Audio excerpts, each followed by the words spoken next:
Assalamu alaikum. Dans cette vidéo, on va parler de l'équité et de la justice que notre Seigneur nous a commandé de tout le temps poursuivre et rechercher et vous montrer un exemple d'une coraniste. Malheureusement, il y a beaucoup d'autres coranistes qui sont dans la même situation, qui se sont laissés emporter par leur passion avec le commencement du conflit palestinien. Ils ont laissé leur haine les aveugler, leur haine d'Israël, leur haine des Juifs, etc. Et ils ont complètement oublié le message d'Allah et ils ont complètement oublié qu'ils doivent juger avec le kitab, ils doivent juger avec équité, rechercher l'équité et ne pas laisser la haine qu'ils peuvent éprouver envers Israël ou le peuple israélien les aveugler dans leur jugement. Et je vais vous donner des exemples avec des versets du Coran. Pour l'instant, écoutez cet extrait du live de Camélia. Attendez. Si, parce que tout à l'heure, elle est très active dans les lives, ok, sionistes. Donc du coup, quand elle te dit, oui, c'est la guerre et que c'est légitime parce que c'est l'horreur, mais c'est la guerre, c'est comme ça. Eh ben écoute, l'attaque du Hamas, eh ben c'est légitime, eh ben c'est la guerre. Donc à mon avis, si eux ils sont solidaires de Netanyahou parce qu'ils tuent 10 000 personnes, eh ben nous devons être avec le Hamas comme résistance palestinienne. Parce que si une femme comme ça te dit que des enfants qui sont explosés en 10 000 morceaux et que des vieux, des vieilles, des hommes, des pères, des mamans qui sont morts, il y a des orphelins aujourd'hui qui existent, ok, il y a des familles, il y a 45 familles qui ont été enlevées de l'état civil. Ça veut dire qu'il n'y a plus une trace de cette génétique, ok. Et donc, si elle peut... Attends, je termine parce que là, ça me tient à cœur. Si elle vient de dire, ok, c'est la guerre, eh ben, écoute, c'est comme ça, eh ben, moi, je vais dire, c'est comme ça. Le Hamas, il a le droit d'attaquer. Puisque pendant 45 ans, vous opprimez le peuple palestinien. C'est légitime. C'est tout. C'est comme ça. Pour information, le président de l'autorité palestinienne, Mahmoud Abbas, qui est reconnu par la communauté internationale, a lui-même condamné les actes barbares du Hamas qui se sont attaqués à des civils sans défense le 7 octobre 2023. Il a affirmé également que les politiques et les actions du Hamas ne représentent pas le peuple palestinien. Il a également affirmé que l'organisation de la libération de la Palestine qu'il dirige était la seule représentante légitime du peuple palestinien.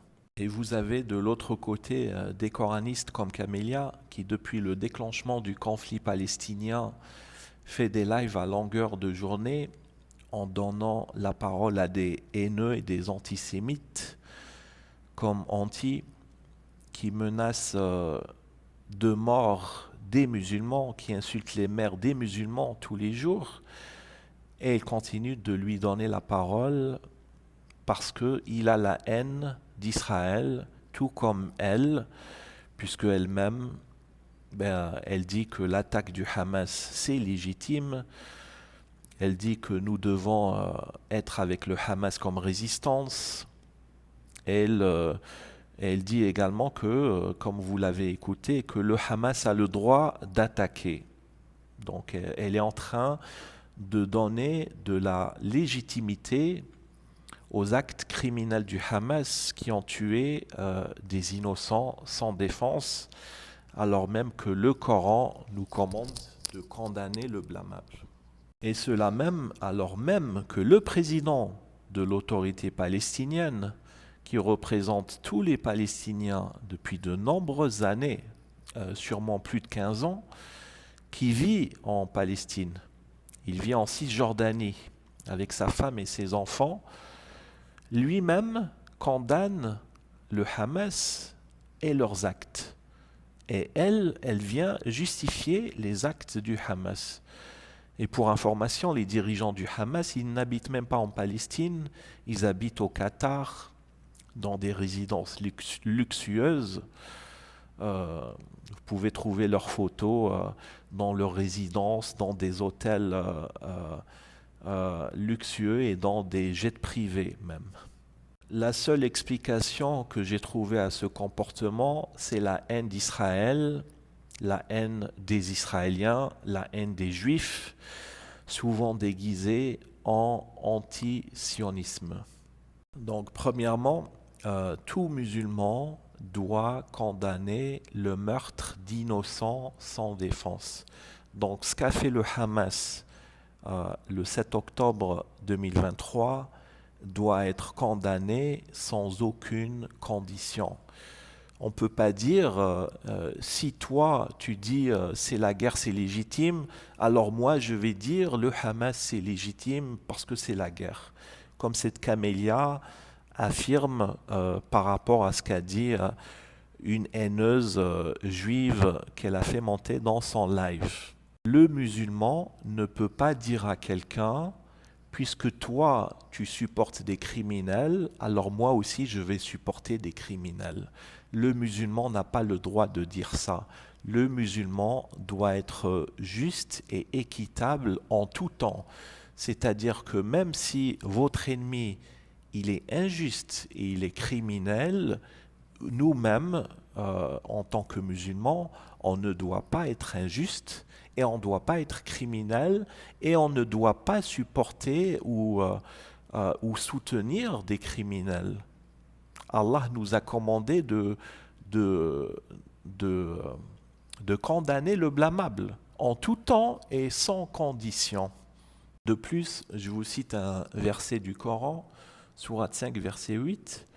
« Ô les croyants, soyez stricts dans vos devoirs envers Allah et soyez des témoins équitables, et que la haine pour un peuple ne vous incite pas à être injuste. Pratiquez l'équité, cela est plus proche de la piété, et craignez Allah, car Allah est certes parfaitement connaisseur de ce que vous faites. » Dans les faits, aujourd'hui en 2023, on constate que beaucoup de musulmans détestent l'État d'Israël et détestent les Israéliens. Pour eux, ils considèrent qu'ils ne sont pas légitimes. Ils les considèrent comme étant des colonisateurs. Mais peu importe ce qu'ils sont, nous, en tant que musulmans, on n'a pas le droit de supporter des injustes. On ne peut pas dire que le Hamas a le droit d'attaquer et faire ce qu'il a fait le 7 octobre. C'est criminel, c'est condamnable. La vie que Allah a créée, elle est sacrée. Donc même si notre pire ennemi est injuste, nous, en tant que musulmans, on n'a pas le droit d'être injuste. Et Allah nous observe, comme il nous le dit dans ce verset. Craignez Allah, car Allah est certes parfaitement connaisseur de ce que vous faites. Et je vais conclure par un verset de la sourate 5, Al-Maïda, verset 28, sur les enfants d'Adam. Je cite, « Si tu étends vers moi ta main pour me tuer, moi je n'étendrai pas vers toi ma main pour te tuer, car je crains Allah, le Seigneur de l'univers. Je veux que tu partes avec le péché de m'avoir tué et avec ton propre péché, alors tu seras du nombre des gens du feu. Telle est la récompense des injustes. »